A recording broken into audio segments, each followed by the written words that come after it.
პოლონეთის ფინანსთა მინისტრმა ანჟეი დომანსკიმ ცოტა ხნის წინ პოლონელებს ურჩია სახლში შეინახონ ნაღდი ფული, რომელიც ციფრული სერვისების შეფერხების დროს დასჭირდებათ. ვარშავის მაცხოვრებლებს ვკითხეთ თუ რას ფიქრობენ ისინი ამის შესახებ და ინახავენ თუ არა საგანგებო სიტუაციებისთვის ნაღდ ფულს.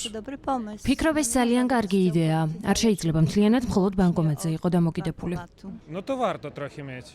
დიახ, ეს საჭიროა. მე ყოველთვის თან მაქვს ცოტაოდენი ნაღდი ფული, ყოველი შემთხვევისთვის რამდენიმე 1000 ზლოტამდე მაქვს. მოგზაურობის დროსაც მჭირდება ხოლმე, რადგან სხვა ვარიანტი არ არსებობს. ხშირად მხოლოდ ნაღდი ფული დამაქვს.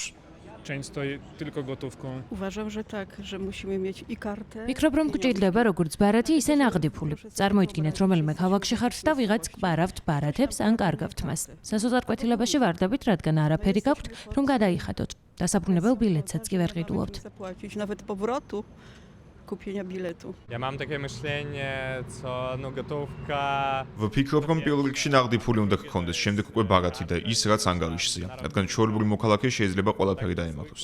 შეიძლება დაიწყოს ომი, გლობალური კრიზისი, ნაღდი ფულის გარეშე ტრაგედია იქნება. Wojna, kryzysy w świecie, tak, no i bez gotówki, no to tragedia. ამასობაში ევროკავშირი ციფრული ევროს იდეას ნერგავს, რაც ხელს შეუწყობს ამერიკულ გადახდის სისტემებზე დამოკიდებულების შემცირებას.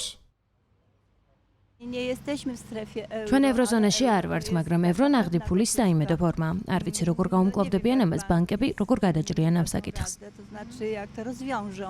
ვფიქრობ, გაციფრულება იმ დონემდე მიიწევს წინ, რომ კარგი იქნებოდა ნაკლებად დამოკიდებული ვიყოთ ამ დიდ კორპორაციებზე. პანდემიის გამოცდილებისა და მიმდინარე ომების, კიბერშეტევებისა და ელექტროენერგიის გათიშვის ფონზე სულ უფრო მეტ ადამიანს ურჩევნია ციფრული სივრცის ნაცვლად ფული სახლში ჰქონდეს.